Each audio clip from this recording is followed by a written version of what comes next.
Hi everyone. So welcome to CSAT 2026 preparation. CSAT 2025 just happened a few weeks ago, and now we are on to our preparation for CSAT 2026. My name is Abhilasha, and I'll take you through these questions that I have collected and collated and created for you. Okay. I hope you are joining us every Tuesday, and that you have already hit the like, share, and subscribe button. The like, of course, because we love it. The share, of course, because other people can take advantage. And the most important is the subscribe, because if you don't subscribe, you can't chat, and therefore you will not be able to type anything into the chat box. Please do subscribe. All right, let's get started with this session. Here's your first passage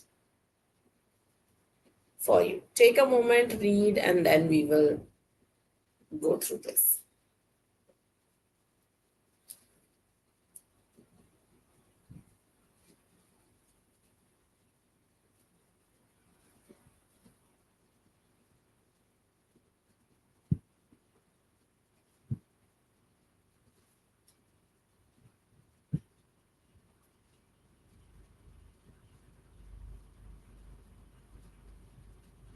All right. So it is saying that over the past few decades, AI and its role in modern life has increased. It's become so omnipresent. While AI can bring significant efficiency and accuracy to all different types of industries, the development of AI also creates worries in our minds.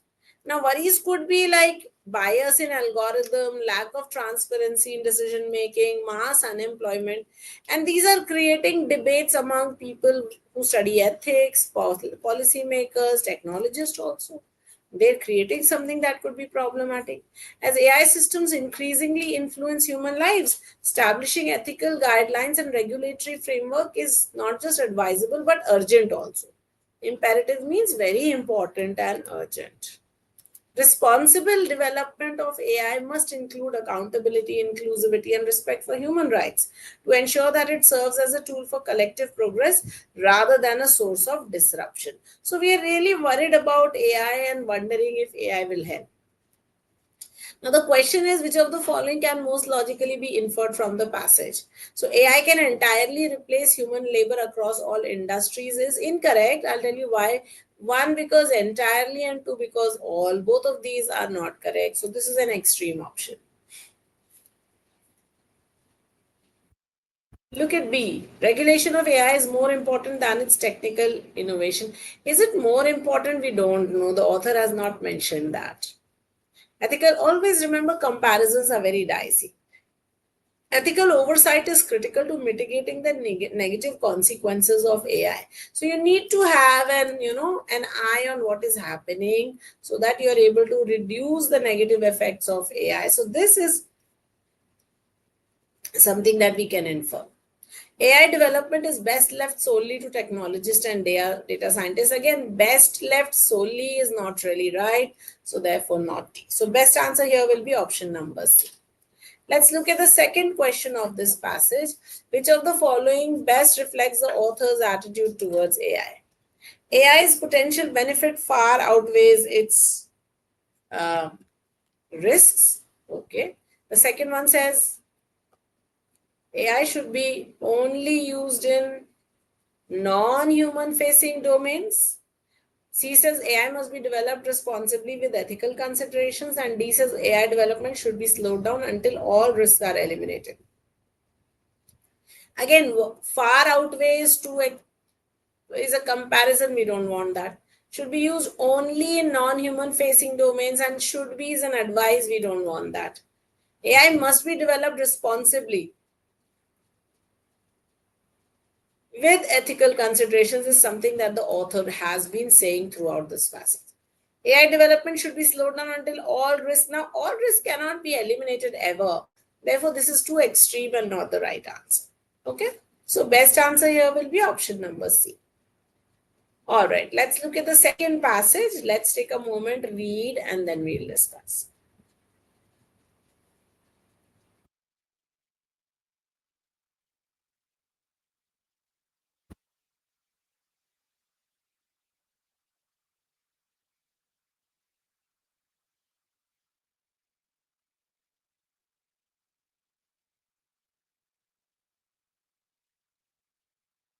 All right. So let's take a look. In recent years, the focus of education has shifted. So what we were focusing on earlier has changed. And it has changed from rote learning to creating critical thinking, creativity, and problem solving abilities. So it has changed.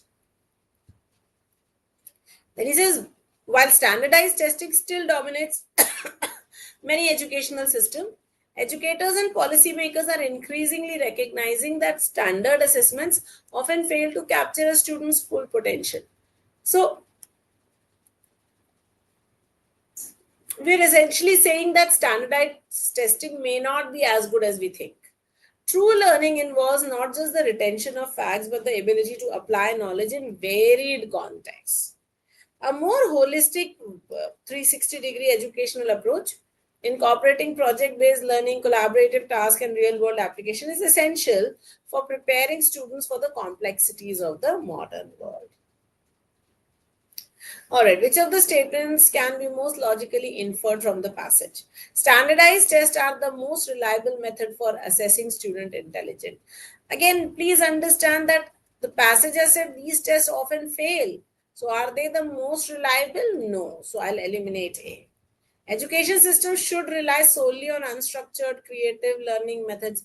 The author has not said that you rely solely on unstructured creative learning methods, therefore, not B.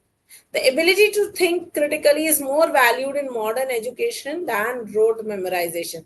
Well, yes, this is correct because we said we have shifted from rote to fostering critical thinking. So that means critical thinking and its learning is more important.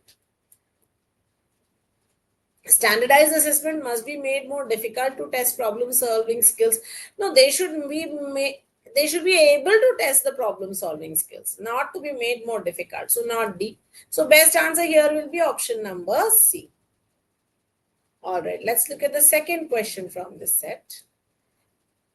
Which of the following best reflects the author's viewpoint on improving educational practices? So how is the author going to improve educational practices?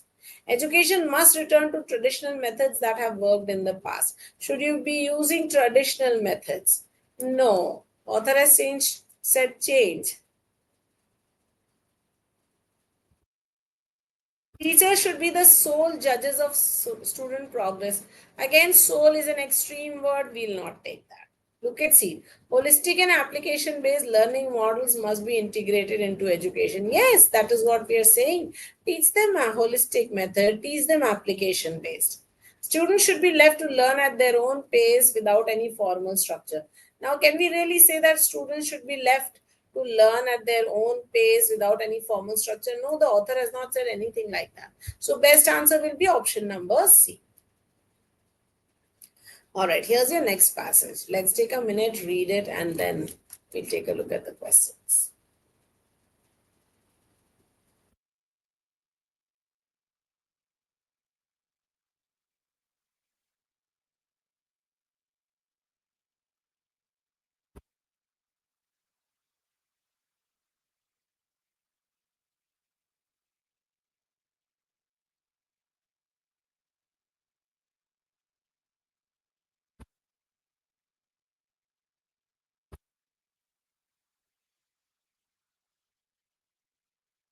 So now here the passage says that forests play an important role in maintaining ecological balance.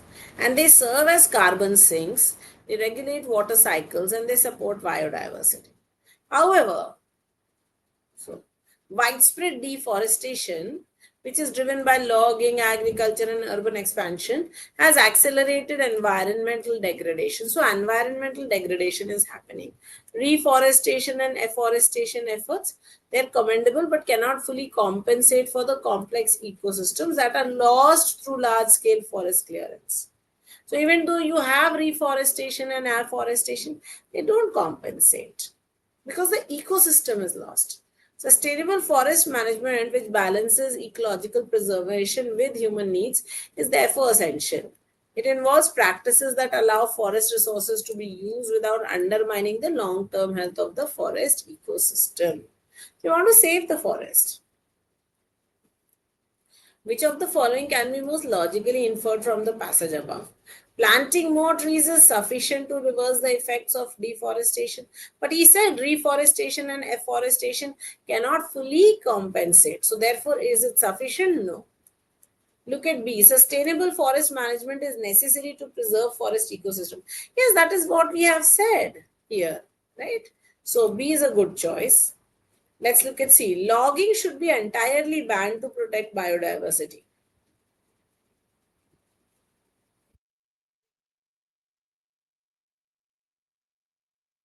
We want the forest resources to be used, but we don't want it to be used up completely. So therefore, logging should be entirely banned would not be correct.